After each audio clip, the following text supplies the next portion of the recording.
Folks, we're here talking again with Brandon Snyder. Brandon's now the AAA first baseman for the Norfolk Tides and the Baltimore Orioles organization. Brandon, thanks again for joining us. Of course, man, anytime. Well, we appreciate you making time for us. The last time we talked to you, you were, again, down at AA. It was about a month into the season there. You were hitting like 350, leading the Bay Sox in a lot of categories, and also the Eastern League. What's gone on with your season since that time? It's been a lot of adjusting. Coming up here, obviously I was feeling really good in AA, and once you get here, it's a whole new atmosphere, and it's a whole new ball game. I mean, you got to learn new pitching. I've never faced a lot of these guys. In Bowie, I faced these guys for the last couple of years, but coming up here, all new faces. Guys that have a lot of big league time. I think the second guy I faced was John Alama. I mean, he's got like 12 years in the big leagues, and those guys know how to pitch. So, going into at bats, you have to really have a new focus, and it took me a little while to get used to it, but once I started feeling a little bit better, and everything's been going well so far. Great.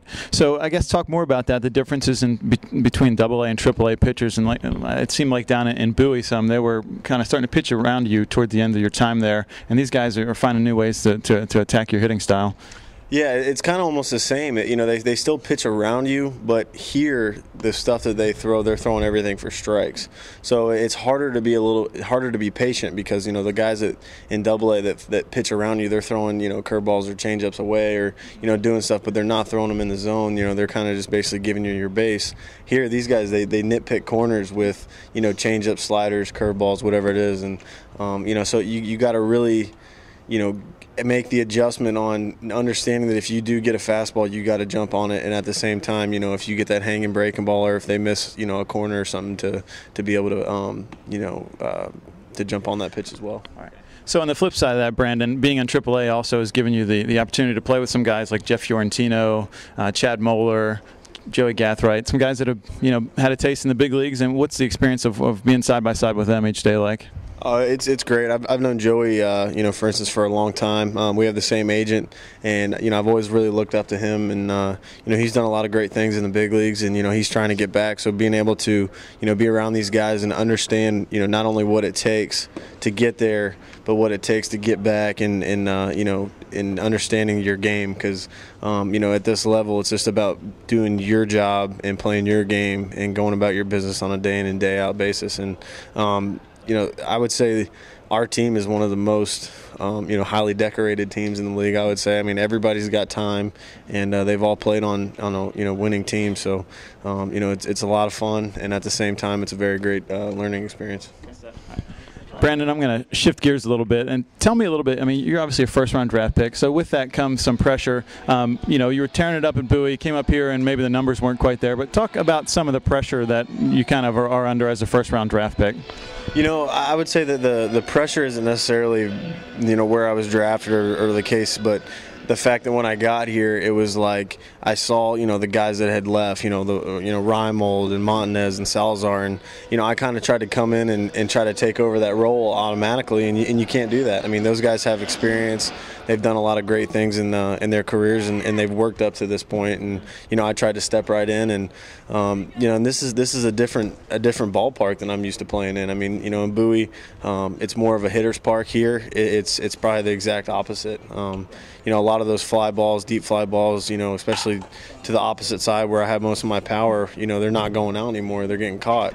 So, the numbers, I would say, aren't exactly a direct correlation to how I'm playing, but at the same time, it'd be nice to have a couple more hits. But as long as I'm driving in runs, helping the team win, taking extra bases, playing good defense, it's all good. Well, in the last 10 games particularly, you've been hitting the ball a lot better. Do you think some things are starting to click for you a little bit as you get more used to the league? Yeah, and I think it's more about getting back to what I was doing before. When I first got here, I spent about a week, lining out, flying out to people, balls that would fall in Bowie weren't falling in here, and I tried to do too much. I tried to, swing harder, hit the ball harder, tried to, come out of my comfort zone. And, once I realized that it wasn't the fact that I was doing bad, it's just the fact that they're catching the ball, I I spent a week trying to figure out what I was doing wrong, and then I just looked in the mirror and just said, I wasn't doing anything wrong. I just got to get back to that.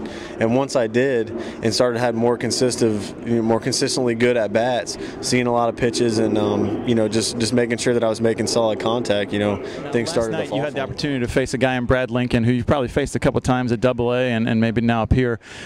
Tell me about when you face a guy a couple times. Does the advantage then swing to you as the batter, kind of having seen his pitches, or is there a give and take that he also knows what your strengths are as a hitter? I definitely say it's a give and take. A guy like Lincoln who, he's a power arm who, he's an outstanding pitcher. I mean, I know the last time I had faced him, he threw, I think, a 9-inning complete game shutout and was, touching 95, 96 in the ninth. So, I mean, he's a guy that you got to go out and battle. And, I kind of knew going in, what to expect. And, especially having the fact that I had seen him, and on the guys I've been chasing lately, I haven't seen it all. It definitely helps a little bit. Just a couple wrap-up questions we have for you, Brandon. We've talked to Jake Arrieta, who's a teammate of yours here and was at Double-A, and he told us that you and he and Brandon Irby had been spending some time making some music videos. When are we going to see those out on YouTube or some of the file sharing sites? Oh man, I don't know. It's kind of embarrassing. We made a sound booth one night in my room in Bowie, and we laid a couple tracks down, but I don't really have that great of a singing voice, and I'm not very lyrical, if you can say that. So I don't think those are going to come out anytime soon. Well, one thing's for sure, you're good on the baseball field, and you don't need a lot of music talent to make it famous in that business, it seems. But Brandon, thanks very much for talking with us. We appreciate your time as always. I appreciate it. Thank you.